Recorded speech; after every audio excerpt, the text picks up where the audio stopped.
Xırdalan şəhərində bir partlayış baş vermişdi. Psixoloq gəlib mənə nə edə bilər ki? Onlar mənim yaşadığımı yaşamayıblar. Sadəcə olaraq o insanın ayağını çıxarmaq lazım idi orada. Dağıntıların maştabı bizi çox sarsıtmışdı. Hansı vəziyyətə düşəndə siz daha çətinlik çəkirsiniz? Uşaq cəsədlərini çıxarmaq onları ciddi şəkildə sarsıtmışdı və biz bunların birbaşa şahidi olurduq. Xilasedici öz təhlükəsizliyini fikirləşməlidir. Bu olmasa biz heç bir insana yardım göstərə bilmərik. Adət eləmişəm hadisələri, öyrəşmişəm. Ailənin 11 üzvünü itirmişdi. Təyyarə qəzasından sağ çıxan insanlara ilkin psixoloji yardımı göstərdik. Türkiyə Cümhuriyyətinin dövlət üstün fədakarlıq medalına təltif oldu. Fövqəladə Hallar Nazirliyinin yaradılmasından 20 il keçir. Bu gün onların keçdiyi yolu, göstərdiyi xidməti və daşıdığı yükün nə demək olduğunu göstərməyə çalışacağıq.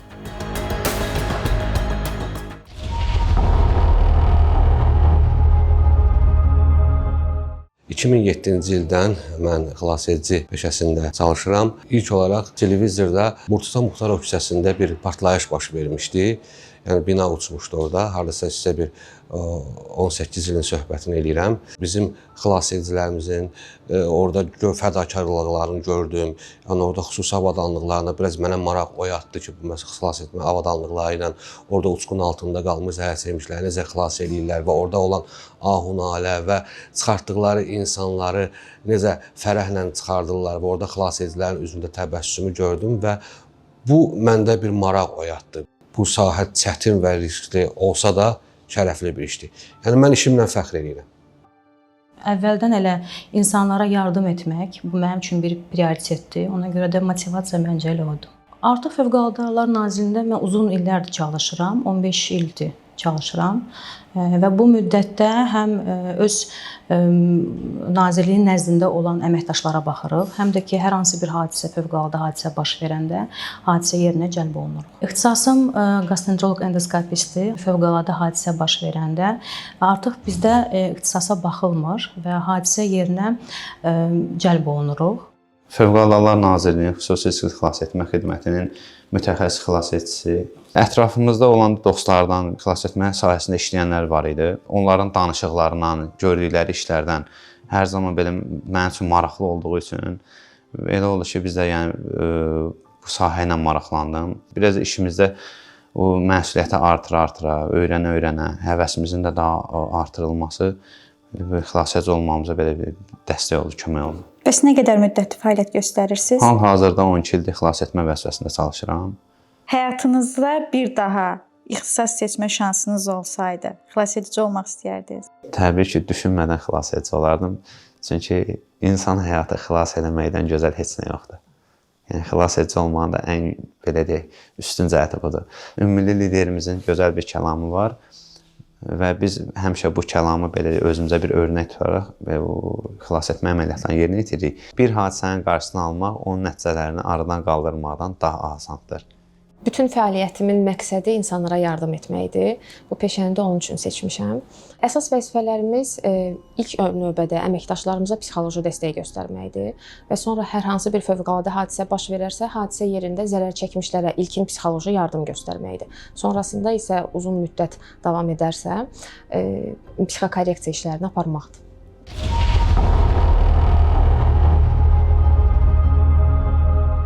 Xilasedici peşəsi çətin və şərəfli peşələrdən biridir. Xilasedici olmaq üçün birinci növbədə psixoloji cəhətdən sağlam və fiziki cəhətdən sağlam olmaq lazımdır. Çünki hər hansısa bir xilas etmə əməliyyatında avadanlıqlarla işləyərkən, uçqun altında qalmış hər hansısa bir insanla psixoloji söhbət apararkən, bunlar hamısı bir-birinə vəhdət təşkil edir. Bəzən olur ki, məsələn, hər hansı bir fövqəladə hadisə zamanı insanlar doğrudan da həm xaos yaranır və yüngül xəsarət alanlar çox vaxt psixoloji şok keçirdir. Psixoloji şok zamanı yardım göstərmək biraz çətin olur, çünki burada onun qan təzyiqi aşağı düşür, panik atakları meydana çıxır, nəfəs darlığı ola bilər. Bu zaman biz həm danışıq vasitəsilə yardım göstəririk, eyni zamanda bizlərlə bərabər psixoloqlar da bu işə cəlb olunur və bütün bunları deməli kompleks şəkildə etdikdə yardım etmək mümkündür. Nazirliyimizin xüsusi belə peşəkar psixoloqları var ki, onlar hər zaman bizə dəstəkdir. Bununla bağlı dərslər də keçirilir, bununla bağlı söhbətlər aparılır. Yəni bununla bağlı dəstəklərimiz çoxdur. İnsanlar düşünür ki, psixoloq gəlib mənə nə edə bilər ki? Onlar mənim yaşadığımı yaşamayıblar. Və adətən də aqressiyaya məruz qalırıq. Bununla üzləşirik. Lakin psixologiyanın nə olduğunu bilmiş olsalar, cəmiyyətimiz bununla bağlı maariflənmiş olsa, onların əslində hadisə yerində ilk axtardığı insan məhz psixoloq olar ki, o ilkin psixoloji dəstəyi alsınlar və sonrakı etaplarda hadisənin öhdəsindən daha rahat gələ bilsinlər.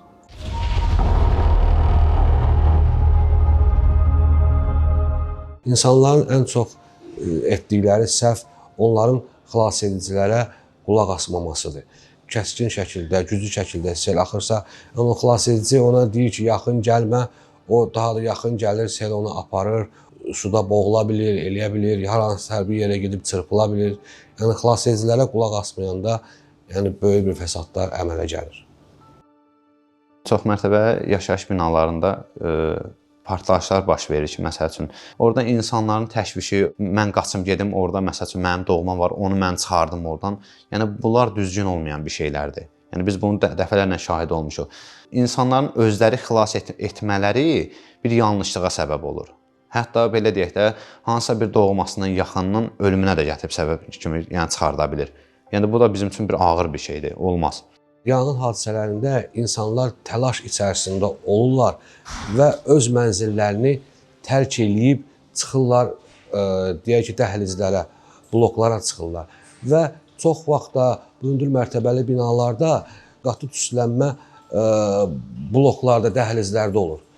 Bu ilə bağlı da tüstüyə düşürlər, insanlar təlaş içərisində huşlarını itirirlər, zəhərlənirlər və bəzi bədbəxt hadisələr baş verir. Hər bir vətəndaşlar xilasedicilərin sözünə qulaq asmalıdır orada. Bacardıqları qədər evdən çıxmamalı və qapılarını yaş əski ilə qıraqlarını, müxtəlif açıq hissələrini tutaraq evə qatı tüstünün girməməsini təmin etməlidirlər ki, və hamam otağına girməlidirlər, eyvana çıxmalıdırlar ki, yəni dəhlizdə qatı tüstüyə düşüb, yəni zərər çəkməsinlər. Real olaraq biz təlimlər çox keçirdirik ölkə üzrə, həm də ki, digər xarici ölkələrlə bərabər bir çox layihələrdə iştirak edirik. Amma real olaraq göstərə bilərəm, Türkiyə Respublikasında baş vermiş zəlzələni göstərmək olar. Biz orada bir aydan çox orada qalmışıq və oradakı olan şərait və eyni zamanda dağıntıların maştabı bizi çox sarsıtmışdı və bu müddət ərzində bizə müraciət eləyən həm xəstələr, həm insanların özü, sadəcə onlar xəsarət alan kimi deyil də, sırf bir psixoloji yardım istək kimi və yaxud da ki, bir insanla danışmaq kimi bir tələbləri var idi. Ehtiyacları vardı, tələb də deməyək. Əsasən dağıntı zamanı dediyim kimi ilk günlərdə, ilk 10 gündə yerli təcili tibbi yardım həkimləri ilə bir yerdə çalışmışıq. Amma sonradan artıq 10 gündən sonra bu dağıntının maştabından sonra gələn deməli vətəndaşlar çox vaxt yüngül, orta deməli yaralarla müraciət edirdilər. Və bu real bir hadisə idi. İkinci, Qazaxstanda bizim təyyarənin qəzaya uğraması nəticəsində biz Qazaxstanda Aktau şəhərinə deməli getmişdik və oradan xəsarət alanların evakuasiyası, yəni Azərbaycana dönüşünü təmin etmişdik. İşin özü çətindir. Amma ki biz yəni onu çətinlik kimi qəbul eləmirik də özümüzə. Yəni peşəmiz olduğu üçün öhdəsindən gəlməyi bacarırıq. Yəni orada biz əgər o çətinliyi düşünsək, onda gəlir o hadisəyə getməyək. Əsasən yaşanılan travma ikincili travmadır. Nəyə görə ikincili travma? Çünki xilasetmə əməliyyatı zamanı xilasedici o travmatik hadisənin şahidi olur. O birbaşa onunla baş vermir. Buna ikincili travma deyilir və əsasən müşahidə olunan da posttravmatik stres pozuntusudur.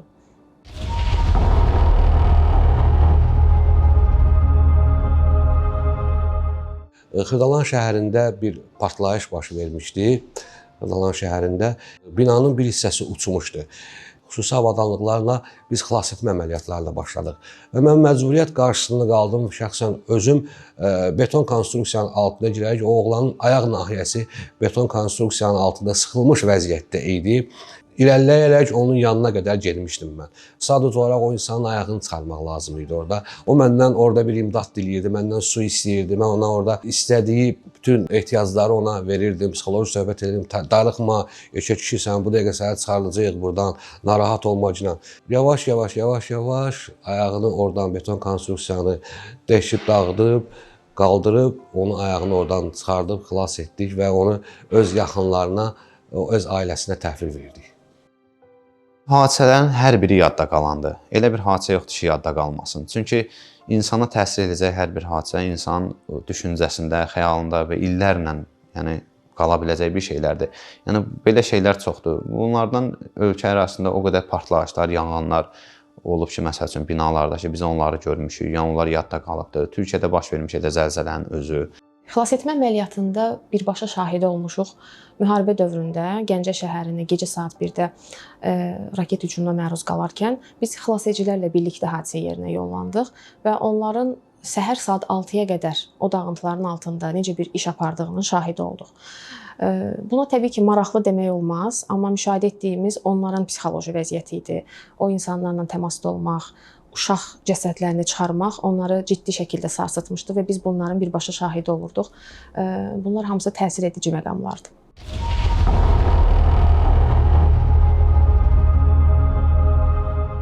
Bütün xilas etmə əməliyyatları risk altındadır. Yenə də biz öz təhlükəsizliyimizi təmin etməliyik. Biz hadisə yerinə gedəndə birinci xilas edici öz təhlükəsizliyini fikirləşməlidir. Sonra isə zərər çəkmişin təhlükəsizliyini fikirləşməlidir.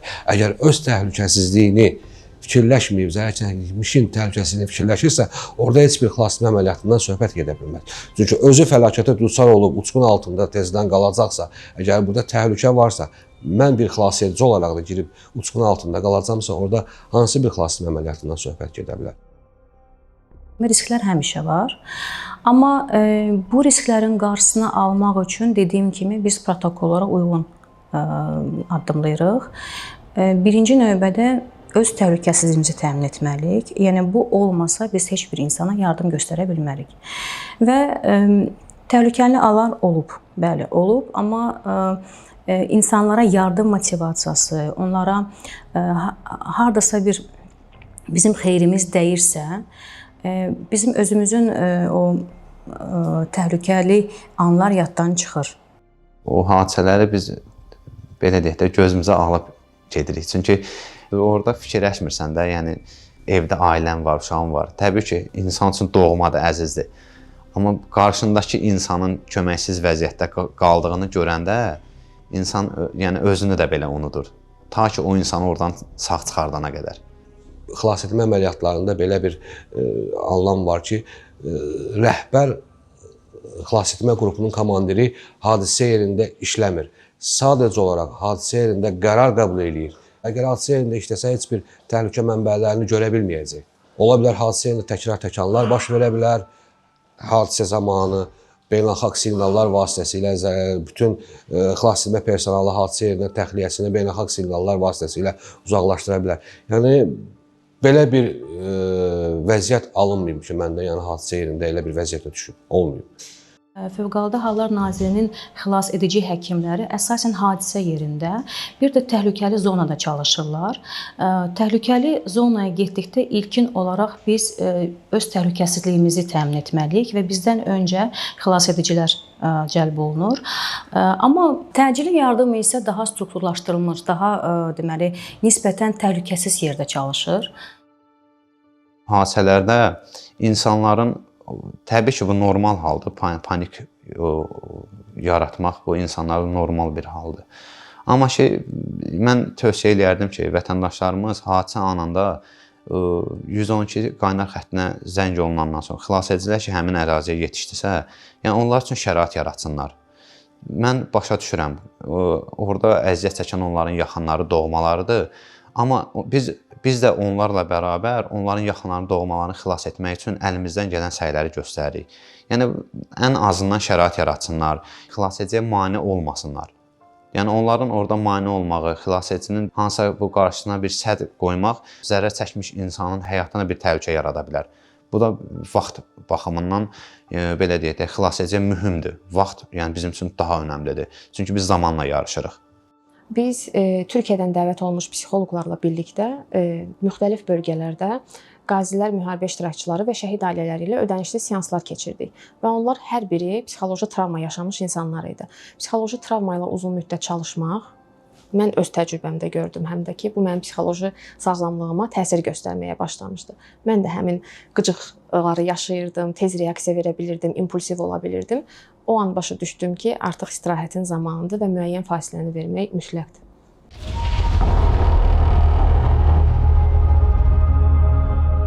Xilasetmə əməliyyatı uğurlu olanda, gözəl şəkildə aparılanda, yəni koordinasiyanın nəzarəti altında aparılanda hər bir xilasedicinin üzündə təbəssüm olur və bir-birləri ilə gözəl münasibətdə olurlar ki, biz bir insanı xilas elədik, sabah gedib evlərində danışırlar, dostlarına danışırlar ki, getdik, elə bir çətin vəziyyətdə bir insan qalmışdı uçqun altında, yəni onu xilas elədik, təbəssüm yaranır da xilasedicilərin üzündə.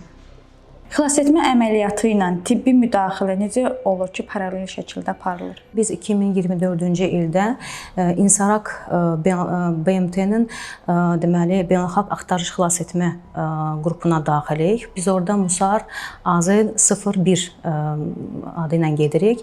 Beynəlxalq axtarış xilasetmə bu imtahanı keçdikdən sonra onlara uyğun olaraq standart olaraq protokollar vardır və o protokollara əsasən xilasetmə işləri aparılır və bu protokollardan birinci növbədə dediyim kimi xilasedicilər gedir və xilasedicilərlə də bərabər deməli həkimlər. Bu həkimlərin içində tərkibində həm cərrahlar var, reanimatoloqlar var, eyni zamanda paramediklərimiz vardır və ilkin qiymətləndirmə hadisə zamanı, məsələn, zəlzələdir, dağıntı varsa, təhlükəsiz zonaya həkim cəlb olunur. Orada zərər çəkənə ilkin müdaxilələr aparılır və sonra evakuasiya edilir. Bir xilasedici kimi bir insan həyatını xilas eləmək, yəni belə bir söz də var, deyir, bir insan xilas eləmək bəşəriyyəti xilas eləmək qədər dəyərlidir. Yəni bir insanın həyatını xilas etsənsə, ondan gözəl nə ola bilər? O insan haqqında sən hər zaman düşünə bilərsən. Yəni o sevinc də bir paylaşımdır ki, yəni biz bunu bacardıq.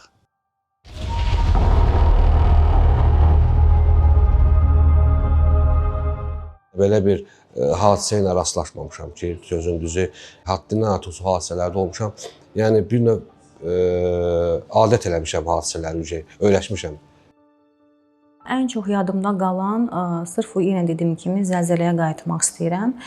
Orada biz özümüz də biraz psixoloji sarsıntı keçirmişdik. Düzdür, komandanın işi, birimizə yardımı, biz o sırada çox yardım eləyirdik birimizə.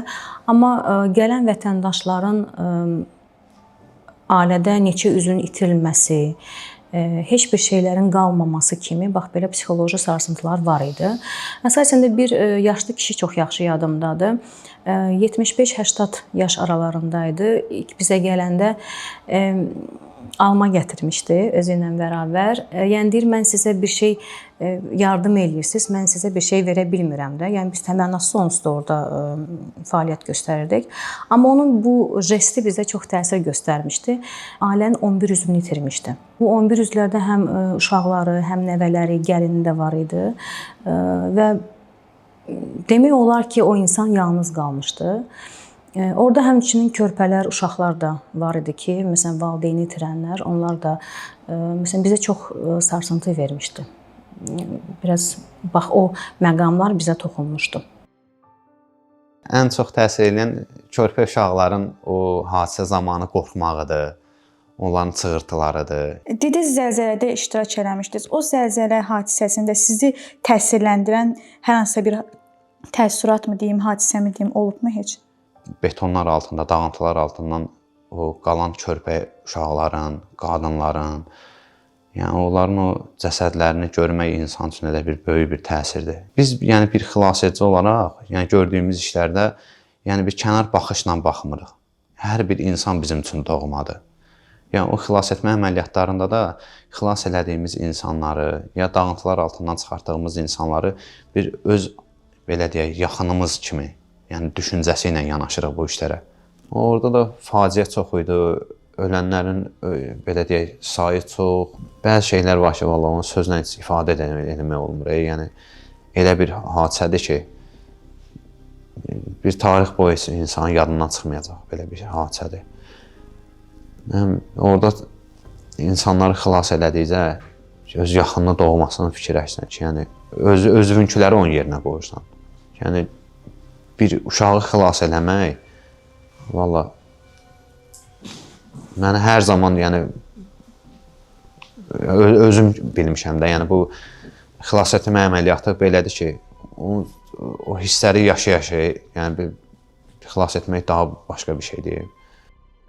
Müharibə dövründə cəbhəyani bölgələrdən insanlar təhlükəsizlik məqsədi ilə müvəqqəti sığınacaqlara təxliyə olunmuşdular. Onlar evlərini, eşiklərini qoyub həmin o sığınacaqlarda yaşayırdılar. Və biz onlarla ünsiyyətdə olarkən məni çox təsirləndirirdi. O insanların şəraiti, yaşayışı, qeyri-müəyyənliyi, biz qayıda biləcəyikmi, evimizi tapa biləcəyikmi, bu müharibə necə sonlanacaq? Düzdür, hər birimizin əlbəttə ki, ümidi var idi. Amma o insanlarla kontaktda olmaq məsələn məni çox təsirləndirirdi.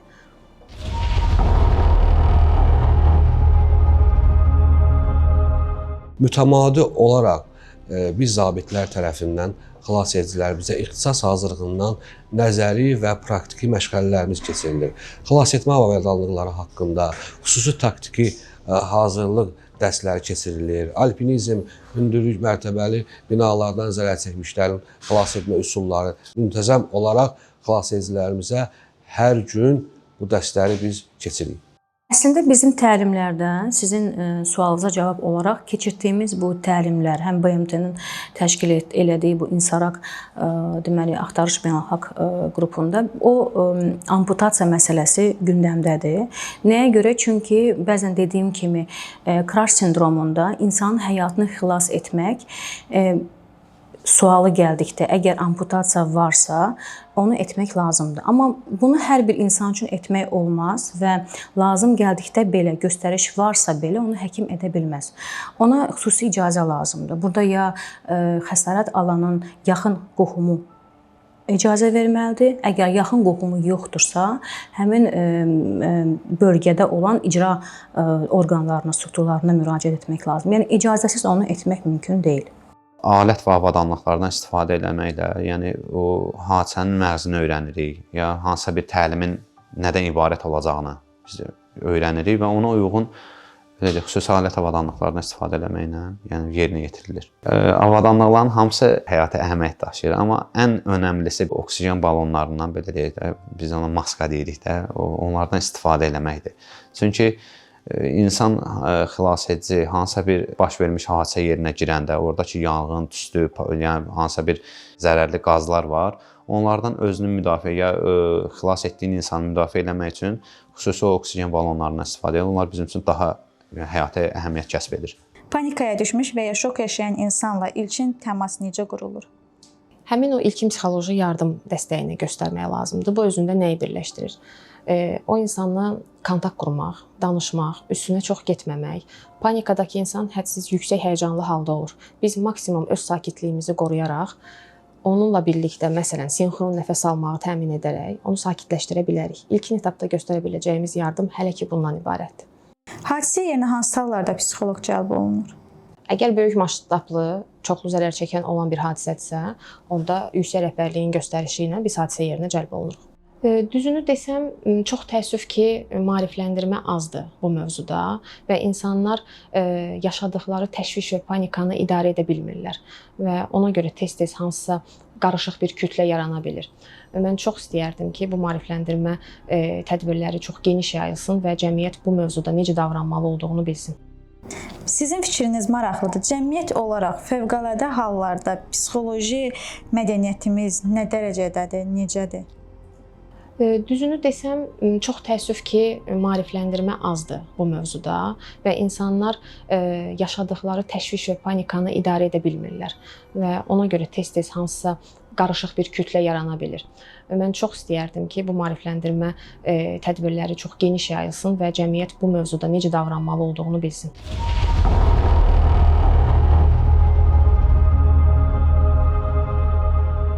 hər bir hadisə koordinasiya olunmalıdır. Yəni qərargahdan idarə olunmalıdır. Liderlik ən önəmli məsələlərdən biridir. Şəxsi heyətin onu dinləməsi, onun verdiyi qərarları, onun verdiyi əmr və tapşırıqları vaxtı-vaxtında icra etməyi bacarmalıdırlar. Birinci növbədə həm özümüzün, həm komandanın təhlükəsizliyi təmin olunmalıdır. Ondan sonra zərər çəkənlərin triajı qiymətləndirilməsidir. Bu nə deməkdir? Ən ağır xəstə deməli triaj olunur və ona lazım olduqda həyati vacib deməli ilkin tibbi yardım göstərilir və evakuasiya daşınması təmin olunur. İlkin olaraq qərargah qurulur. O qərargah qurulanda orada hadisəyə uyğun təlimatlar verilir. Bunlar hamısı belə saniyələr, belə dəqiqələr içində baş verən bir şeydir. Yəni onu uzun-uzadı vaxt aparılmır. Çünki burada insan faktorundan söhbət gedir. Bizə göstəriş veriləndən sonra komanda verilir ki, məsələn işə başlaya bilərsiniz, dərhal alət avadanlıqlarımızı götürüb işimizə başlayırıq. Biz bir hadisəyə gedəndə belə çıxış olanda tək öz beynimizlə o hadisəni götür-qoy eləmirik. Bizim yanımızda bizim komandir heyəti olur, rəis heyəti olur. Onların da həm bilik bacarıqları, həm təcrübəsi və onların verdiyi o istiqamət göstərişlərlə fəaliyyətimizi yerinə yetiririk. Biri var bir beyin bir şeyi düşünən, biri var məsəl üçün daha o təcrübəsi olan belə deyək insanın beyni ilə düşünəndə o daha effektiv olur. Kifayət qədər yayğındır. Çünki daimi olaraq stresli işə məruz qalıb emosional yanma yaşamamaq nadir hallarda görünür və xilasedicilərimiz əslində bunun öhdəsindən çox rahat şəkildə gələ bilirlər. Həm intuitiv olaraq bunu edə bilirlər, həm də biz maksimum öz dəstəyimizi onlara göstəririk. Hər bölgədə xilasedicilərimizlə bu psixoloji maarifləndirmə dərslərini aparırıq ki, onların psixoloji sağlamlığını təmin edə bilək.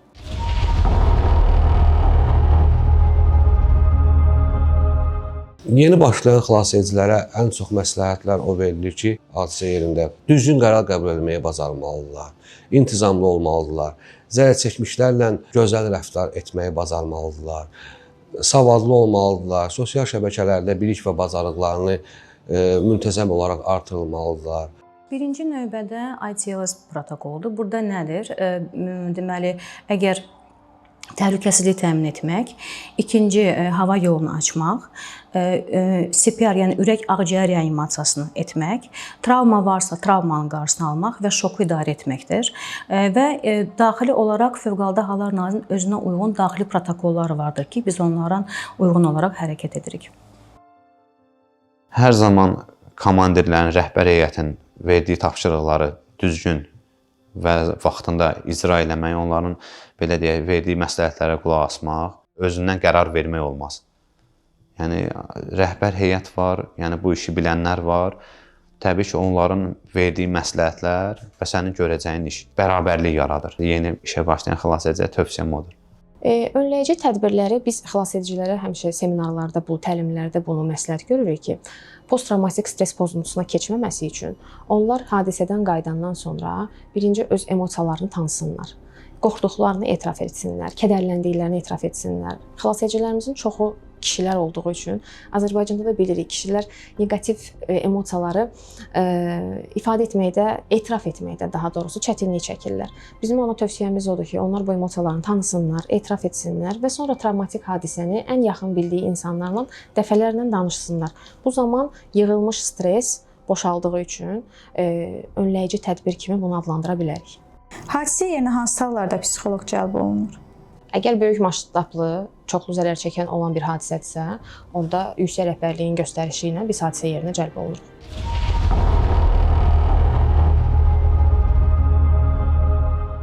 İstəyir saniyə olsun, istəyir dəqiqə olsun, istəyir bir neçə saat olsun.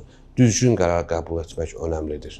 Çünki düzgün qərar qəbul etdikdə, düzgün qiymətləndirdikdə əməllə şəraiti xilasetmə əməliyyatı tam təhlükəsiz və sürətli halda həyata keçirilir. Siqnal qəbul olunduqdan sonraki belə deyək, hadisə yerinə çıxış var. Xilasedicilərlə bir yerdə dərhal xilasetmə avtomobilinə əyləşirik. Bizim o xüsusi geyim vasitələri var, onları geyinirik, elə hazır vəziyyətdə birbaşa hadisə yerinə yollanırıq. Evdə və yaxud da işdə həyatı xilas edən ən vacib ilkin tibbi müdaxilələr nələrdir? Əgər profuz qanaxma varsa, qanaxmanın dayandırılması, ürək ağciyər reanimasiyasının aparılması, boğulma varsa, hava yolunun açılması və şokun qiymətləndirilməsidir. Fərdlər arasında hadisələrə münasibətdə psixoloji yanaşma necədir? Siz hansı fərqləri görürsüz?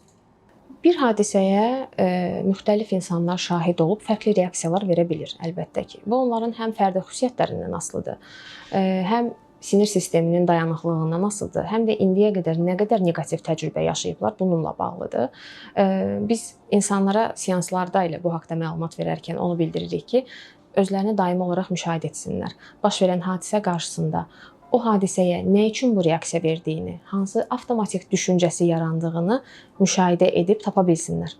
Əgər travmatik hadisədən sonra 3 aya qədər müddətdə insanın yuxusu pozulubsa, qəfil diksinmələr baş verirsə, hədsiz oyanıqlıq halı müşahidə olunursa, ətrafa qarşı çox qıcıqdırsa, tez-tez hadisəni xatırlayırsa, buna biz flashback deyirik psixologiyada. Bütün bunlar baş verirsə, 3 ay müddətində keçməyibsə, bu artıq posttravmatik stres pozuntusunun əlamətləridir və onunla ciddi işləmək lazımdır. Hər bir xilas edici fərqi yoxdur. Hündürlükdən xilas etmə əməliyyatları apararkən, yol qəzalarında iştirak edərkən, uçqunlarda iştirak edərkən fərdi mühafizə vasitələrindən mütləq şəkildə istifadə etməlidir. Dəbilqədən mütləq şəkildə istifadə etməlidir, çünki hər hansısa bir uçqun altına girir. Ondan sonra istifadə etməlidir, əlcək, eynəklərdən istifadə etməlidir, dizlik və dirsəkliklərdən, fərdi mühafizə vasitələrindən, qoruyucu libaslardan, kombinezonlardan mütləq şəkildə istifadə etməlidir. Bəs hansı tip hadisələrdə həkimin müdaxiləsi daha çətin olur? Bizim ən çətin müdaxiləmiz dağıntı altında olan müdaxilələrdir. Son zamanlar bu zəlzələlərə bağlı olaraq meydana çıxıb. Əvvəllər zəlzələ zamanı dağıntı baş verirdisə, dağıntının sırf altında həkim müdaxiləsi yox idi. Bu son zamanlar daha aktiv deməli göstərilir. Niyə görə? Çünki dağıntı altında xilas olmuş hər hansı bir xəsarət alan orada travma nəticəsində sağ çıxsa da sonradan ölümlə qarşılaşır. Buna misal olaraq biz göstərə bilirik, çox dağıntının, zəlzələnin bir ağırlaşması kimi uzun müddətli sıxılma sindromunu, kraş sindromunu göstərə bilərik və sırf bizim təlimlər və keçirdiyimiz bir çox müdaxilələr kraş sindromuna uyğun olaraq olur. Yəni ki, dağıntı altında amputasiyanın aparılması və ilkin müdaxilələr damar yolunun açılması, intubasiya lazımdırsa, intubasiya, yəni hava yolunun açılmasıdır. Hər çağırışa gedəndə ağlınıza ilk şey nə gəlir? İlk şey hadisənin belə deyək də hansı miqyasda olmağı, nədən ibarət olmağıdır və düşünürük ki, orada bacardığımız qədər, çalışdığımız qədər təhlükəsizlik qaydalarına riayət etməklə insanlara zərər dəymədən onları belə deyək sağ-salamat xilas etmək əsas düşüncəmiz budur. Panikaya düşmüş bir insan ən sadə və effektiv üsulla özünü necə sakitləşdirə bilər? Doğru şəkildə nəfəs almaqla. Məsələn, ən sadə texnika 4-4-4 texnikasıdır. Necə bir şeydir? 4 saniyədə nəfəs alırıq, 4 saniyə saxlayırıq, 4 saniyədə veririk. Və bu cür nəfəs alma texnikası sinir sistemini sabitləşdirir. Sinir sistemi hal-hazırda təhlükə yoxdur kimi artıq ətrafı qavramağa başlayır və sakitləşmə həyata keçir. Bu qədər stresli şəraitdə özünüzün psixoloji vəziyyətinizi necə qoruyursunuz? Ümumiyyətlə həyat stressdən ibarətdir. Bizim də işimiz elə bir şeydir ki, orada stres və həmişə olur. Artıq buna öyrəşmişik. Və bu stres situasiyalardan çıxmaq üçün bizə həm komanda şəkildə işlədiyimiz dövrdə bir-birimizə dəstək. Bu nədən ibarət ola bilər? Hər hansı bir danışıq, sadə bir danışmaq, sadə bir anlayışlı dildə bizi başa düşən qarşı tərəf varsa, biz onu o stresi yəni çıxarda bilirik. Hər hansı bir hadisə yerinə getdikdə psixoloji olaraq buna hazırlıqlı oluruq. Yəni orada bir soyuqqanlılıq göstəririk və buna görə də psixoloji sarsıntımız o qədər də olmur. Amma sonunda hadisə yerindən qayıtdıqdan sonra missiya ki bitir, əlbəttə bizə həm bizim öz mərkəzimizdə sağ olsunlar həkimlərimiz kömək eləyir, yardım eləyir. Yəni tək deyilik bu işdə. 12 ildə hansı istiqamətlərdə xidmətləriniz olub, harda xidmət göstərmisiniz? Bu xidmətlərinizdən bəhs edə bilərsiniz? Xidmətlərimiz belə deyək, ölkə ərazisində olub və ölkə hüdudlarından kənarda da, qardaş Türkiyə Respublikasında baş vermiş meşə yanğınlarında, çox sayda insan tələfatına səbəb olan zəlzələdə iştirak etməyimiz. Getdiniz, hər hansı bir hadisə yeri olubmu sizdə? Əlbəttə bir çox hadisələrdə iştirak etmişik. Ən son keçən il Azal təyyarəsinin Qazaxıstanda qəzaya uğraması nəticəsində biz xəbəri alan kimi dərhal rəhbərlərlə birlikdə hadisə yerinə yollandıq və orada təyyarə qəzasından sağ çıxan insanlara ilkin psixoloji yardımı göstərdik və sonradan növbəti gün onların ölkəyə təxliyəsini daha rahat təmin etmək üçün onları müşahidə etdik. Hər hansısa bir xilasetmə əməliyyatından sonra vətəndaşlardan kimsə sizinlə əlaqəyə girirmi? Bəli, var. Yəni belə insanlar çoxdur. Belə deyək, xilasetmə əməliyyatından sonra bir təşəkkür kimi dostlarımız da olubdu, belə deyək. Sonradan belə deyək, münasibət qurub, dostlaşmışıq. Yəni bugünkü günə qədər də zəngləşir, yəni belə deyək, hal xəbər tutur. Türkiyə Respublikasında baş vermiş zəlzələdə yəni bir ailənin 3 üzvünü sağ çıxartdıq. Yəni o sağ çıxan ailə üzvlərinə hələ də münasibətimiz var, danışırıq, əlaqə saxlayırıq tez-tez. Cəmiyyətin təhlükəsiz davranış vərdişlərini artırmaq üçün psixoloqlar nə tövsiyə edir? Mən düşünürəm ki, ən yaxşı tövsiyə o olardı ki, insanlar emosional intellekt üzərində işləsinlər. Emosional intellektimiz nə qədər yüksək olsa, bizim hadisələr qarşısındakı reaksiyalarımız da bir o qədər adekvat olacaq. Türkiyədəki fəaliyyətinizdən sonra siz necə qiymətləndirdilər? Qiymətləndirmə yüksək səviyyədə oldu. Türkiyə Respublikasının prezidenti cənab Rəcəb Tayyib Ərdoğan tərəfindən Türkiyə Cümhuriyyətinin dövlət üstün fədakarlıq medalına təltif oldu.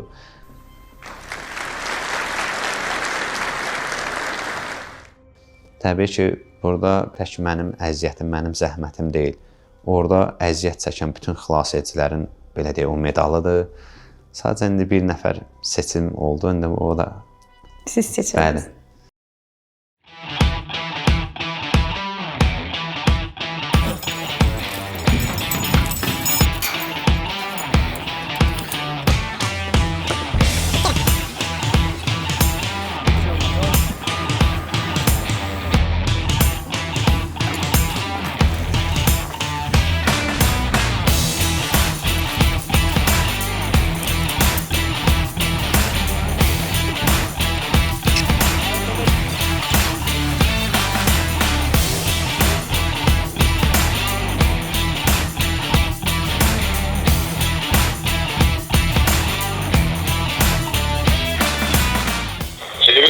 CV200'əm, qəbul.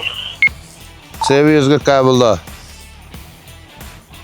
Şəxsi heyətə həyəcan verin, alçə. Xırdalan şəhəri Heydər Əliyev prospekti kömək ehtiyacı var. Necə aydın oldu?